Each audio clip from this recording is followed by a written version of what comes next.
Time to use Zoom once again. We're off to Los Angeles and our correspondent is Natalie Sady. Going to talk about a whole bunch of things that are happening in the United States. Nat, how are you? And welcome to The Informer. I am great, thank you, George. How are you? Not too bad at all. They tell me there's a woman in America that's wanting to take on one of the biggest businesses in the world. That's the NRA, the infamous NRA, that it runs the entire gun lobby story in America.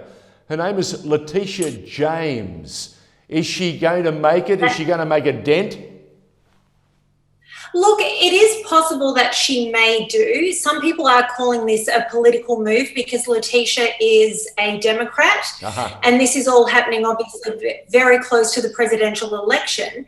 But the reason why it could work is she has taken actions to dissolve the NRA, and the reason she's able to do this is because their head office is in New York. So that gives her power over the organisation, and she has been investigating them for 18 months.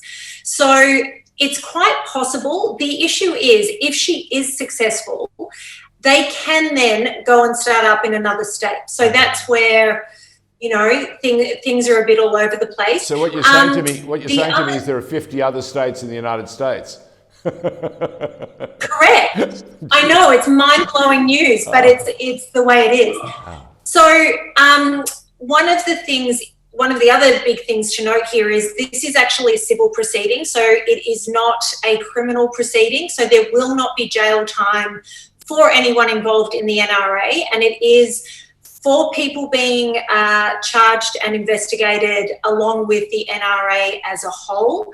So even though there aren't criminal charges, what could happen as a result of the investigation and the findings that come out of this is that the IRS then get involved and go after the 4 people that are named, and that could have much larger consequences for those involved. Well, the IRS, of course, has a famous story. It managed to capture one of the biggest criminals in America many, many years ago because they couldn't catch him any other way. I'm talking about Al Capone. Capone was brought down by the IRS, and people to this day go, wow, amazing how it happened. So there are ways to create opportunities to hit them with punitive charges and create some mayhem there. But we need to know, we need to be able to tell people that the NRA has a huge war chest. They've made enormous amounts of money, very powerful lobby. Absolutely. And wields the power, as you say, very easily and has done for a long, long time. So the NRA actually has 5 million members. What the issue is that they have been funneling money from its members to basically fund personal trips. There have been massive retirement packages set up that haven't been approved by the board for the 4 members that have been charged. So, I mean, this organisation that talks about fighting for the Second Amendment and taking care of the citizens of America is ripping those same people off. Well, these are the allegations that Letitia has levelled at the NRA. Let's see if she can prove it. If she can prove it, it'll be quite something. And during an election year, it'd be even more powerful because the NRA is effectively one arm of the Republican Party, isn't it? It absolutely is. Well, I don't know if it's one arm, but they're certainly very big contributors to the Republican Party. And the NRA, though, they are having some financial issues. They have spent around $100 million. It was heard, I think, in April this year on fighting different legal battles and challenges that have been coming their way. So even though they have a massive amount of money, if the charges that Letitia James is putting forward is correct, a lot of that money has already been funneled away, and then you've got the mounting legal costs from all these different things. And so I think it was around 30 million that they're said to have put towards Donald Trump's 2016 presidential campaign, and it's believed that they will not have those same funds available this time around. Well, there you go. Okay, what else have you got for us? Speaking of Trump, surely there's got to be a Trump story in our report this week. Well, there is. And I'll finish up on the NRA story with one little Trump fact. Oh, no. And that is that Trump announced when asked about this whole situation with the NRA, he basically said, I've been telling them for years to set up in Texas, so close shop, move to Texas, and it'll be amazing. Fantastic.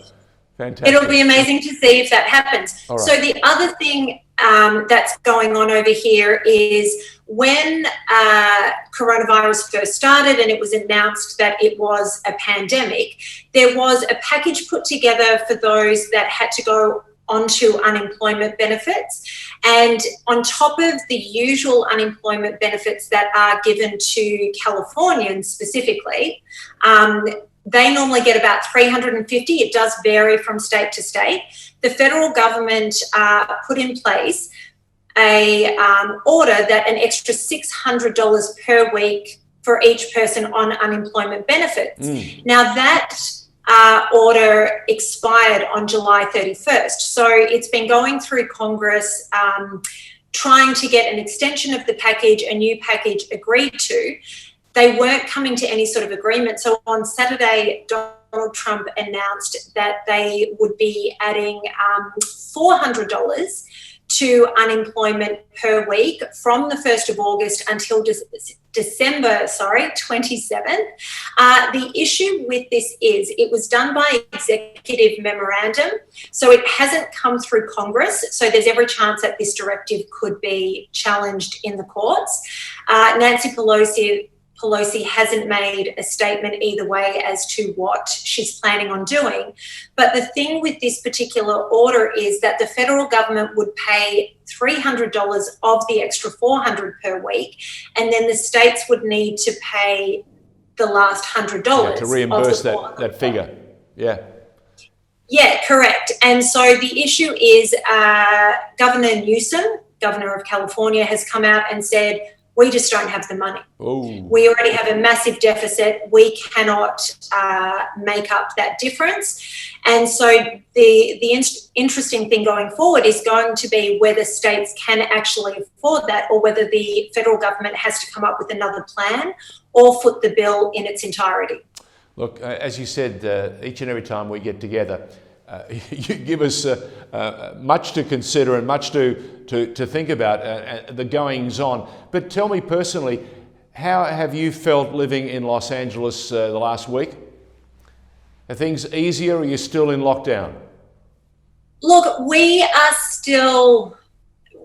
in lockdown, but certainly not like Melbourne is. So I feel fine. And I think you could attest to this, we kind of adjust to whatever new normal is thrown our way. And our gyms and everything closed back down. They opened for about 3 weeks, and then they were closed down around 3 or 4 weeks ago when our numbers started to spike. But we are still able to eat at restaurants if there is outdoor dining. So the one thing that has changed is restaurants that have opened their doors again have kind of expanded out onto the sidewalk, and where it was they used whatever small outdoor dining area they had available, now they're taking up entire sidewalks, and we have to kind of walk on the road to get around them. But at the same time, what you're saying to me is they're looking more and more like Sydney and Melbourne and Brizzy. Yes, and Italy, because whenever you go to Europe, they're all out on the streets dining. Yeah. It's beautiful. Well done. So that's kind of nice, but the restaurants themselves are empty, and I think we've all just kind of adjusted, but thankfully there doesn't seem to be any talk of any more rollback. So at least we have a level of functionality that unfortunately I don't think Melbourne has at the moment. Yeah, look, all I'm going to say is I'm going to finish this by saying I'm very envious. And also, I should say it is summer here, George. Oh, please, just leave it alone. Natalie Sady, thank you for joining us on The Informer. Catch you next week. See you next week, George. Bye.